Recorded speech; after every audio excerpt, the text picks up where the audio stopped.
Now we're going to tape down this edge. The easiest way to hold your sail piece together, and once again we're working with our leading edge towards us. I like to use just the Frosty Magic tape from Scotch. It works really well. And pull off some pieces about 1.5 inches long and fold it under to create a tab. And we'll stick that down to our work surface. And we're going to make 3 or 4 of these.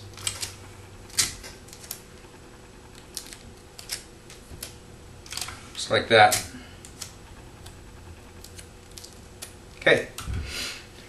Now what I like to do, this is pretty tacky and it may pull a little bit of the Tyvek, the fuzzy part of the Tyvek up. So on your pants, and go ahead and put it on there, and it'll pick up some fibers and it won't be quite as tacky.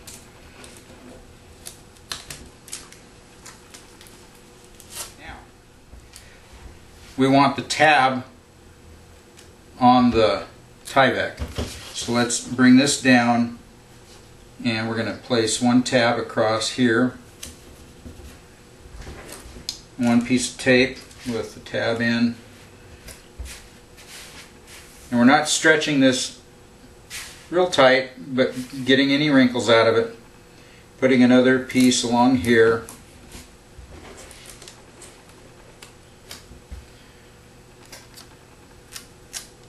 and on the back edge, and one more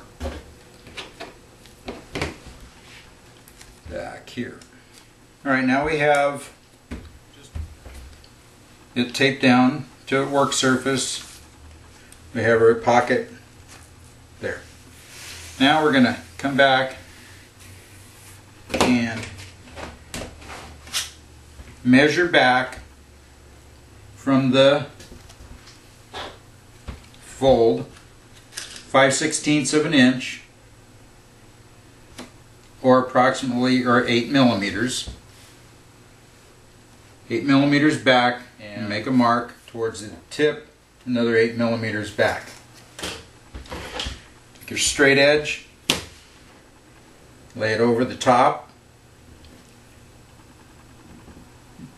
set your pencil on that 8 millimeter mark. Then you can swing this until you see your other marks. Now we're going to draw a light line, pencil mark, and this is where the edge of our tape is going to go, our Dacron tape, to hold that leading edge down. Alright, so now we have a line all the way, light line all the way down here. It's slightly behind the hole, 8 millimeters back from the fold on our leading edge.